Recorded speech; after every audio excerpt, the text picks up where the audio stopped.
Hello, I was asked to, it was possible to have two Excel spreadsheets, both with a table on them. I'm assuming that both the tables have the same data. The only difference is that the rows might be different. It's like one table has missing rows. The question was, pretend that you have a doctor's office who has a list of all their patients. And then you have a subset of that list, and these are all the patients that say have gone and had their colonoscopy done. So you want to find out which on table A of all the patients that the doctor has that have not gone and got their colonoscopy. So we want to be able to search that. We could also flip their search and see all those that did, which would be basically all at the table. But so what we can do is we can say that we have. What you're going to want to do is create a blank Excel spreadsheet. Hit File.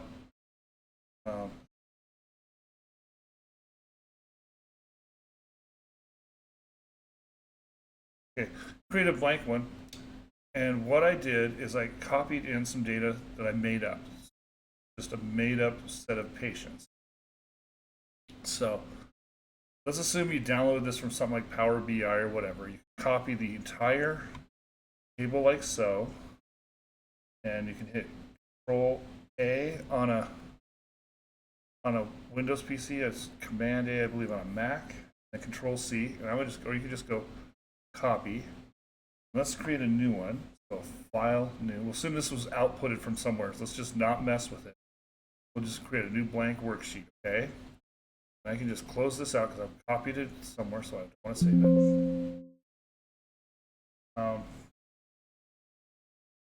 We just save it right there. Now, this is not a table. So I'm going to assume that you might not know how to do a table, so that's fine. If you do, that's cool. Just kind of ignore it. What I'm saying here. First thing I would do is I'm going to put some labels on everything. But let's start with the table. So you go Insert, Table, and then just have this all selected. Make sure that all of your data is selected. And since the top row is going to be the headers, it's very important you have headers for the later this to work. So if you don't have column names, you need to add them. And since this is what we selected, don't worry about what's in this box. Make sure that this little thing's selected. My table has headers, which is telling it the top row. Then you hit click OK, and it just created a table. Go ahead and keep this name Sheet 1, but I'm going to name this table All Patients or something like that with no spaces. I don't like to use spaces because that can throw stuff off later. So you can just say All Patients. Okay.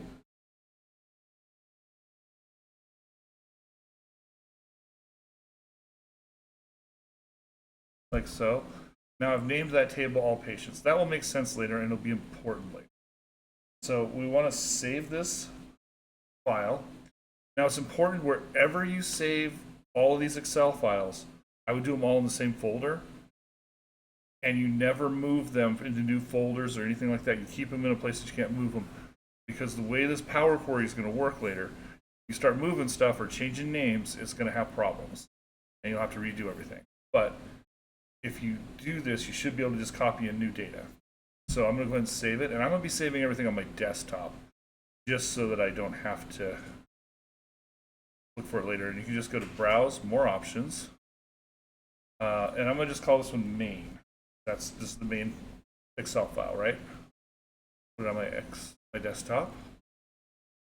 And there it is, right here, Main on my desktop. Okay. We'll hit New. Now let's say we export it somewhere. File. New blank Word document. Let's minimize Main real quick.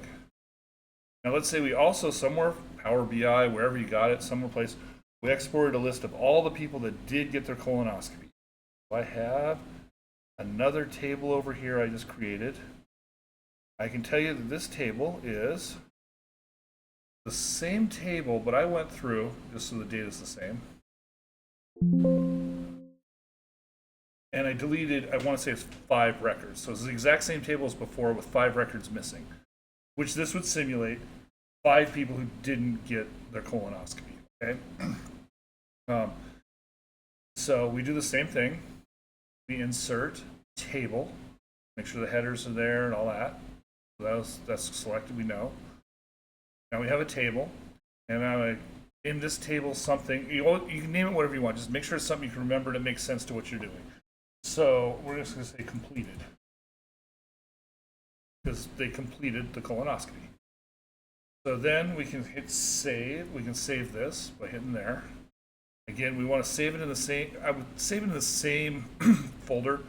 In theory, you can save it anywhere and the whole thing can figure itself out. Add, right, something like that, right? And Excel should do it, but if you're all in the same folder, and like I said, I wouldn't put it on your desktop. I'd find a safer place, but I'm leaving it on desktop so it's easier for this video. If you put it in the same place in the same folder, it should be easier not to mess with stuff later.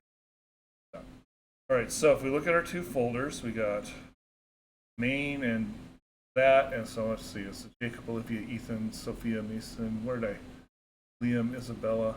So Mia is missing, right? So Mia hasn't had the colonoscopy. And so you can see that they're not completely exactly the same, but mostly are. So the next thing you'll do is we're going to hit File, New Blank Document. And what I would do is close these other two. You don't want them open right now. Shouldn't mess with stuff, but I would close them. All right. So now you have a new blank document. Let's save it so we have it named, right? And let's just put it as results.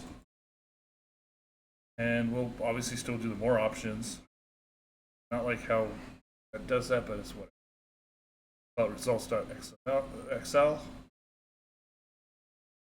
As you can see, we have our 3 right here, okay? So this is the steps where we're going to grab from the other 2 sheets, bring them into here, the other 2 workbooks or other 2 files, bring it in here and use Power Query to get the data we're looking for of those who still need to go get their colonoscopy. So we go to data, oops, not draw data. I was like, wait, that didn't make sense. Okay, data, get data from file, from Excel.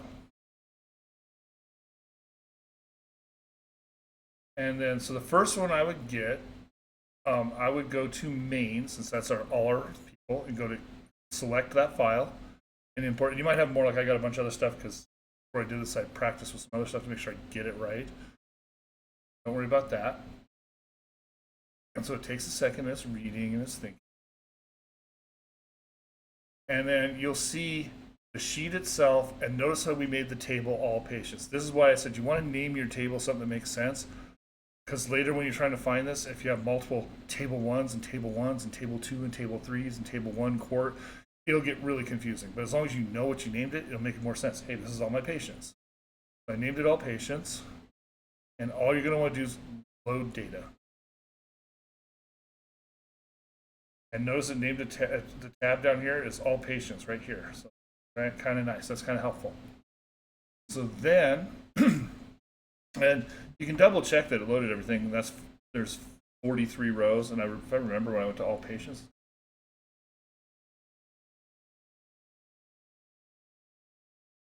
44, 44, so in 43. So yeah, this loaded. That's how you can double check it. So then the next data we're going to want to do, we're going to do it again, data, get data from Excel. This time we'll go to had exam, right? And see, that's why I named the table completed or something. You could also do had exam. That really would probably. Just something you can remember. And then we'll load it.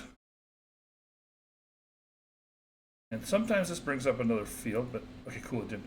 Sometimes it'll bring up another thing with all the queries. If that's the case, you can close it. You want to get to the point where you have these 2 tabs on the bottom, okay?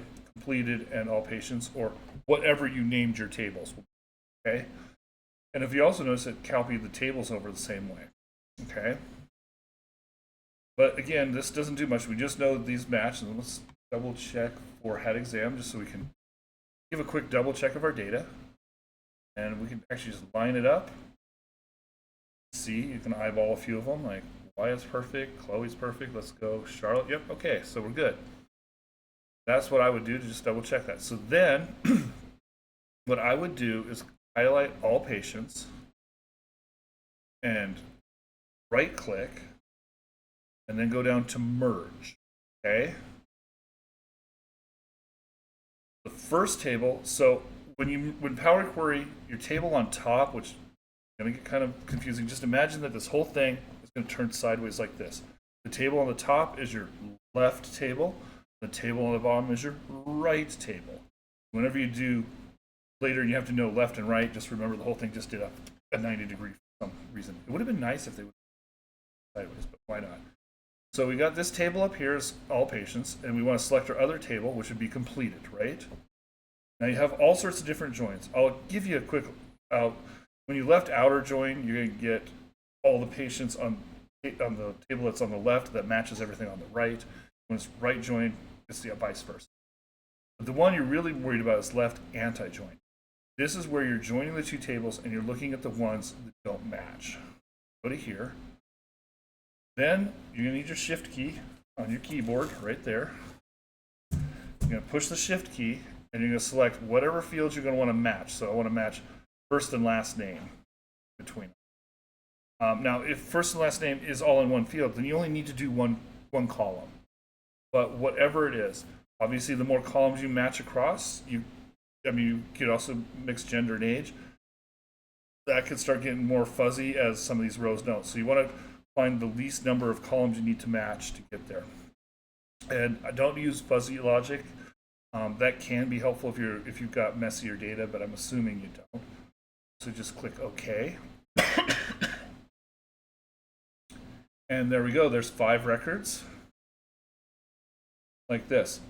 This brought up the Power Query editor. From here, you can just look at it real quick and go, yep, that's right. But what I would do is save it. Now we got it saved. It's called Merge 1. I would rename this down here, rename this to Needs Exam. These are the people who still have not gotten their colonoscopy, right? So, and again, we can move these. Go to here. We got them in order. And you can actually now get rid of sheet 1 if you want to, just to clean it up. So what's interesting now that we've got this all created, right?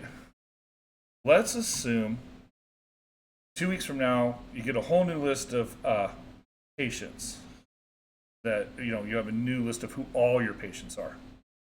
What you can do, so what we can do is we can close this document. It'll save everything. Let me double check that it opens up again because it should still be good. Need to find out I didn't get something saved properly. Oh, it opened on my other screen. And enable content. It'll give you the warning because you got Power Queries in there. Needs exam, they're still there. Okay, so we know it worked. So let's assume 2 weeks from now, we have a whole new list of who all our patients. Basically, we got some new patients. In this set of data, I didn't delete anybody. I just added new patients. I'm assuming you're never going to delete a patient. They'll always have been your patient at some point. Just you might not have any more contact with them. I'm assuming, when I know of rules in medical stuff, you're not allowed to delete that. So we go back over to, this is where you're going to have your folder. So imagine this was your folder over here. I got my main. I can open her back up over to here. What you'll want to do, not delete this top row ever. What you want to do is delete all the other fields. So delete the table rows. Now I've copied them from, here's just a place I copied them. I just created, I want to say 5 or 6 new records or something, 10, I can't remember. A bunch of new records on top of the bottom, at the bottom. So, and then you just go to here and you hit paste. Oops. Paste. Copy. I forgot to copy and paste. And as you can see, our first set, I'm going to line them up as best I can because it's not a table. This copied over the new set, but if you want our original set was here. So I created these ones after the fact. So wherever Zoe, So Zoe, so Isaac through Andrew were added later. Isaac. And so this would simulate like next week we got, was it 5, 10 new bunch of new patients, right? So I'm going to just move that one out. This is where I just threw my raw data. I'm pretending that's the database I pulled it from some external source, okay? So now that we've updated this table, we just hit save, and we can close this. Now we go back to our results. This is where we do all our heavy lifting. So remember those two other spreadsheets is where you would update your underlying data. So then if you go to needs exam, it hasn't changed. Okay, well what you really do is you just go over to data and refresh all. And sometimes it'll take a second. Needs exam now has more people, as you can see. And if you were to, let's say, Abigail, let's copy Abigail. Let's assume she went and got her colonoscopy, right? Copy this data here. We're going to close this folder. And let's update add exam so that you can do it both subfolders. It opens on my other screen. Don't stress that. And I can go paste. I save it. I'll close it. I think you can have them open at the same time. I like to close them because I know in older versions of Office there was a thing called record lock and it can mess with you. So I would close the ones you're not using. So then we go back to add results. Remember, Abigail should disappear if I hit refresh results. Boom. There you go. So I'm hoping this helps. If you have any questions, talk to Colleen.